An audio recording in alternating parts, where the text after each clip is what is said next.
അബുദാബിയിൽ നമ്മുടെ ഗാർഡൻ്റെ വീഡിയോയിലേക്ക് ഒരിക്കൽ കൂടി എല്ലാവർക്കും സ്വാഗതം. സീനിയൊക്കെ തൈ കൊണ്ടുവന്ന് നട്ടപ്പോൾ ഇത്രമാത്രം പൂക്കൾ ഉണ്ടാവുമെന്ന് ഞാൻ ഒരിക്കലും പ്രതീക്ഷിച്ചിരുന്നില്ല. ആദ്യമായിട്ടാണ് നമ്മുടെ ഗാർഡനിൽ പൂക്കളൊന്ന് ട്രൈ ചെയ്ത് നോക്കിയത്. ഇതിപ്പോൾ റോട്ടിൽ കൂടെ പോകുന്നവരൊക്കെ വന്ന് ഫോട്ടോ എടുക്കുന്ന അവസ്ഥയിലേക്ക് ഇത് അത്രമാത്രം വളർന്നു വന്നേക്കണം. വളരെ സന്തോഷം. ഏതാണ് ഈ ഫ്ലവറാ? ഞാച്ചുവൊക്കെ ഭയങ്കര സന്തോഷത്തിലാണ് പൂക്കളൊക്കെ കണ്ടിട്ട്. ഒരു നാണോ ഇല്ലാണ്ട് വല്ലവനും നട്ട പൂക്കളിൽ നിന്ന് തേൻ കുടിക്കാൻ വരുന്ന വണ്ടുകൾ വേറെ. ഗാർഡൻ്റെ ഉള്ളിൽ നമ്മൾ നട്ട പാവലമൊക്കെ വളർന്ന് നല്ല പന്തലിച്ച് നിൽക്കുവാണ്. അങ്ങനെ ഞാനത് തൊട്ടും തലോടി നടന്നുകൊണ്ടിരിക്കുമ്പോഴാണ് ഒരു കാഴ്ച എൻ്റെ കണ്ണിപ്പെട്ടത്. ഞാനറിയാതെ എൻ്റെ ഗാർഡനിൽ ഇലകൾക്കടിയിൽ സുന്ദരമായിട്ട് ജീവിക്കുന്ന ഒരാൾ. ഞാനിത് പടർന്നു പോകുന്ന മുകളിലത്തെ കാര്യങ്ങൾ നോക്കുമ്പോൾ ഇവർ താഴത്ത് നല്ല വളർന്ന് വിളഞ്ഞു നിൽക്കുകയായിരുന്നു. നേരെ ഞാൻ പോയി കട്ട് ചെയ്യുന്ന സംഭവം എടുത്തുകൊണ്ട് വന്നു. എല്ലാം കട്ട് ചെയ്തെടുത്തു. അവിടെ നിന്ന് ഒരു 3-4 വേറെയും നമ്മൾ നട്ടിട്ടുണ്ടായിരുന്നു. അവിടെയും പോയി ചെക്ക് ചെയ്തു. അങ്ങനെ നാച്ചുവിനെ വിളിച്ചു. നാച്ചുട്ട, ഇങ്ങനെയാണ് ക്യുക്കുംബർ ഉണ്ടാവുന്നത്, അല്ലാതെ ലുലുവിലെ വെജിറ്റബിൾ സ്റ്റോറിലല്ല, ഇങ്ങനെയാണ് ഉണ്ടാവുന്നത് എന്ന് പറഞ്ഞ് അവനെ കാണിച്ചു കൊടുത്തു. അപ്പോൾ ആൾക്ക് കാര്യങ്ങളൊക്കെ മനസ്സിലായി. അതുപോലെ തന്നെ മറിയാമ്മയ്ക്കും വലിയൊരു അറിവ് കിട്ടി. മറിയാമ്മ വിചാരിച്ചിരുന്നത് ക്യുക്കുംബർ എല്ലാം മരത്തിലാണ് ഉണ്ടാവുന്നതെന്നാണ്. അങ്ങനെ ആ ഒരു കൺഫ്യൂഷനും മാറിക്കിട്ടി. എല്ലാവരും ഹാപ്പി. ഇത് നമ്മൾ കോളിഫ്ലവർ ആണെന്നും പറഞ്ഞിട്ട് വാങ്ങിയിട്ട് വന്നതാണ്.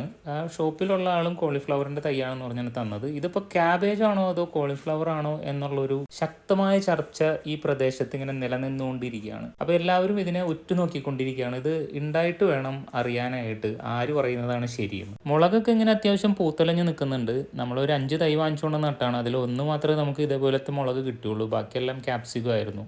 കാരണം തൈയായിരിക്കുമ്പോൾ ആർക്കും തിരിച്ചറിയാൻ പറ്റില്ല ഇതെങ്ങനെയാണെന്നുള്ളത്. നമ്മൾ അവർ പറയുന്നത് വിശ്വസിച്ച് വാങ്ങിച്ചുകൊണ്ട് വരുന്നു. കിട്ടിയാൽ കിട്ടി, ഇല്ലെങ്കിൽ ഇതേപോലെ.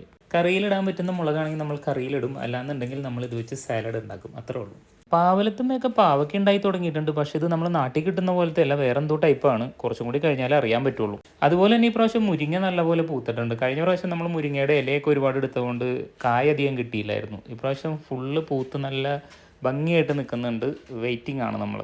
ഈ പ്രാവശ്യം തക്കാളി നമുക്ക് വളരെ ശോകമാണ്. ഒന്നാമത്തെ ഒരുപാട് വൈകിയാണ് ഇത് പൂത്തതും. അതുമാത്രമല്ല ഒരുപാട് മുരടിപ്പൊക്കെ ബാധിച്ച് വളരെ ചെറിയ തക്കാളികളൊക്കെ ഉണ്ടായത്. ശരിക്കും പറഞ്ഞാൽ UAE ഈ ഒരു ക്ലൈമറ്റിൽ ഏറ്റവും കൂടുതൽ ഉണ്ടാകുന്ന ഒരു സംഭവമാണ് ഇത്. എന്തായാലും നമ്മൾ കുറച്ച് മരുന്നൊക്കെ ചെയ്ത് ഇതിനെ സെറ്റാക്കി കൊണ്ടുവരാനുള്ള പ്ലാനിലാണ്. ഈ പ്രാവശ്യം എന്നെ ഏറ്റവും കൂടുതൽ ഞെട്ടിച്ചത് റാഡിഷാണ്. കാരണം ഞാൻ ആദ്യമായിട്ടാണ് റാഡിഷ് നട്ടു നോക്കുന്നത്. ഞാൻ കുറച്ച് സീഡ്സ് വാങ്ങിച്ചു കൊണ്ടുവന്നിട്ട് ഞാൻ ഇതേപോലെ യൂട്യൂബൊക്കെ നോക്കിയിട്ട് ചെയ്ത് നോക്കി. പക്ഷേ ഇത്രമാത്രം തഴച്ചു വളരുന്നത് ഞാൻ ഒരിക്കലും പ്രതീക്ഷിച്ചിരുന്നില്ല. അതിൻ്റെ ഇടയിൽ ചെറുതായിരുന്നപ്പോൾ ഞാൻ നനച്ചുകൊണ്ടിരിക്കുമ്പോൾ അതിലൊരു റാഡിഷ് ഉണ്ടായിരിക്കുന്ന പോലെ ഞാൻ കണ്ടു. അങ്ങനെ ഞാനത് പറിച്ചു നോക്കിയായിരുന്നു. അപ്പോൾ എൻ്റെ വിചാരം ഇത് ഇത്രേ ഉള്ളൂ എന്നാണ്. പക്ഷെ പിന്നീട് അത് വീണ്ടും വളരുന്നു, വീണ്ടും വലുതാവുന്നു.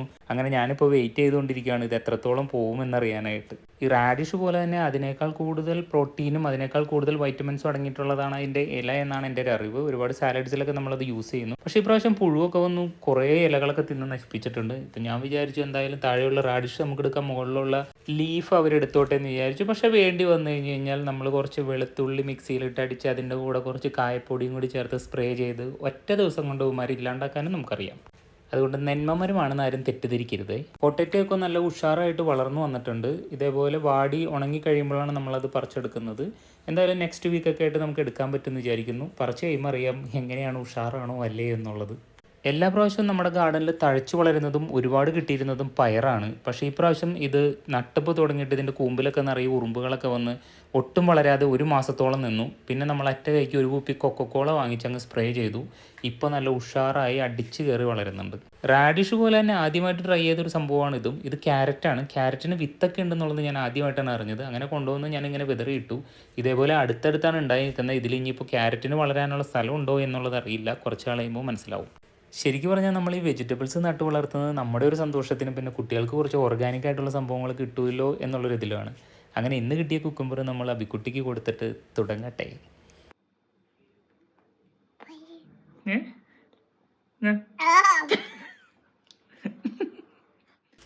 കുറച്ച് ഉപ്പും കുറച്ച് നാരങ്ങയൊക്കെ ചേർത്തിട്ട് അബിക്കുട്ടിയുടെ ആദ്യത്തെ എക്സ്പീരിയൻസ്. വീഡിയോ കണ്ട എല്ലാവർക്കും നന്ദി. Thank you.